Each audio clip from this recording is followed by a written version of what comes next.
Hey everybody, Ryan here at eTrailer. Today on our 2019 Subaru Outback Wagon, we're going to be taking a look at and showing you how to install the Curt custom fit vehicle wiring harness. One of the things that's really cool about this wiring setup is that it's going to live inside of the back of your Subaru whenever you're not using it. But whenever you're ready to use it, it's super easy to do so. You'll open up your hatch, lift up your floor covering, and take it right out of storage. Then we can drape it over our threshold. Anywhere where there's a weather strip will be fine, just avoid the latch. Close our hatch, and we're ready to hook up to our trailer. Now the great thing about this is whenever you're done using it, you can put it back in that storage compartment. That way it's out of sight, out of the elements, and doesn't affect any other accessories that you might want to use, such as a bike rack or your favorite cargo carrier. Now, if you do a lot of towing and would rather just permanently mount this outside, that way you don't have to get it out every single time, you can do that. It's not going to hurt the wiring. There's actually a grommet underneath your spare tire, which you can run this through, and then you can grab a bracket and permanently mount it out here. Wiring should be really well made, nice and thick, and should last for a long time. And it's also going to have something that's very important, at least in my opinion, and that is a module box. So what that module box is going to do is protect your Outback's factory wiring if a short or an electrical issue were to occur on the trailer side. And in my opinion, with today's newer vehicles, that's really important because a lot of them have really advanced electrical systems, and you wouldn't want to do anything to jeopardize them. The wiring is going to have a power output of 3 amps per circuit for your stop and turn signals and 6 amps per circuit for your tail lights. So more or less what that means is it's going to provide us with plenty of power, whether you're trying to illuminate a older style incandescent bulb or even the newer style LEDs. At the end of the plug, it is going to have a nice rubber cap to help keep all of your terminals protected. But I do recommend to go a step further, especially if you plan on keeping this outside the vehicle, is to take some dielectric grease, which you can find here at eTrailer, and just put a coating over the terminals. And that'll really help ensure that these never get corroded. But at the end of the day, whether you're planning on pulling a trailer or maybe even have a light-up accessory, this is going to be a perfect matchup for your Outback wagon. And since it more or less just plugs right in to a factory connector, the installation is going to be really easy, and you should have no trouble at all getting the job done at home, in your garage, or maybe even your driveway. Speaking of which, let's go ahead and do that together now. To begin our install, we're going to be here at the back of our Subaru, and we're going to be working on the inside, so we need to open up our hatch. And once it's open, we can grab our big center floor covering piece, pull that out, and we can also grab the little piece here on the driver's side. We'll set these off to the side for now. Then we can grab our big foam piece here in the center, get that out of the way as well. And we're going to need to take off this foam piece too. So we're going to have 2 plastic pushpin fasteners like this that we need to remove. You want to be careful with these because they do tend to break, but you can use a trim panel tool. Flathead screwdriver will work. And what I found, if you actually pry up on the fastener, but apply a little bit of downward pressure on the head of it, if that makes sense. A lot of times you can get that fastener out without damaging it. Once we have them freed, we can grab the foam piece, kind of work it out, and set it out of the way for now.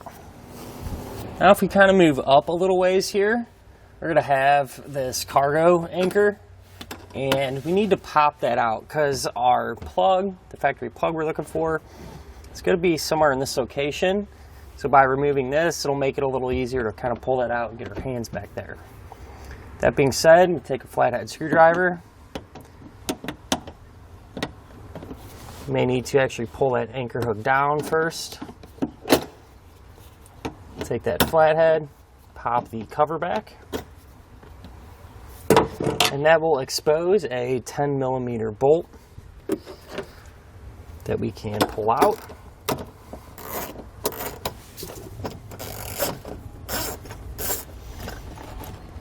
We can just pull it out and set it off to the side. Now it's going to be a little tricky to see, but it is relatively easy to feel.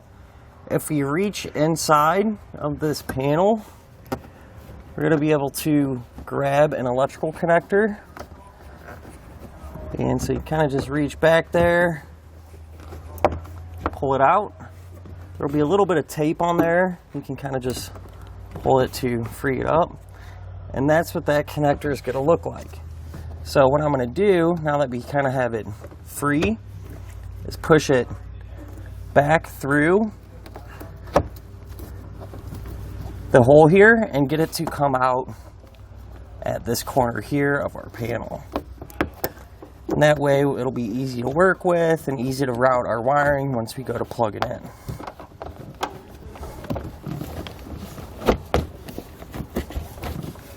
So now we can grab our wiring and get it all connected. I do want to mention, you want to make sure that the fuse is not installed in your holder just yet. We'll do that once we have everything hooked up. But really simple. We're going to take the connector from our new wiring and just plug that into the factory connector. All there is to that. And then what we need to do is take our white wire with the pre-attached ring terminal, and this is going to be a ground, so we need to secure it to the body of our vehicle. I'm going to go right here and use the self-tapping screw to get it attached.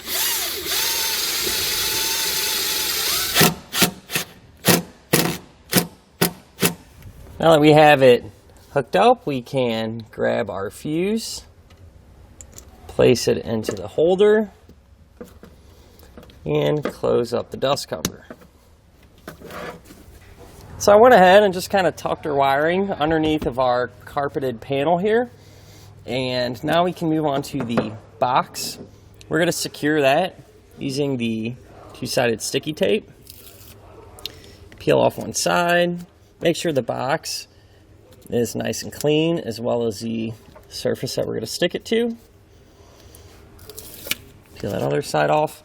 And I'm going to go right back here out of the way where it's nice and flat, but still pretty easy to get to if we ever need to do that in the future. Let's push it all the way back there and stick it to the body of our Subaru. Now before we put all of our panels back in, what I like to do is just test our wiring to make sure that it's functioning properly. I'm using this tester you can pick up here at etrailer, or you could just plug into your trailer. That being said, we'll try our left turn signal, our right turn, our brake lights, and our running lights.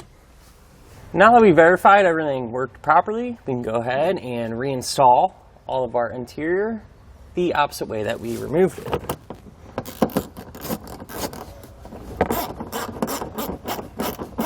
Now as far as your four-way flat connector goes, what I like to do is just kind of run it along our foam pieces, kind of push it down, and we can actually keep this stored inside of our compartment here whenever we're not using it.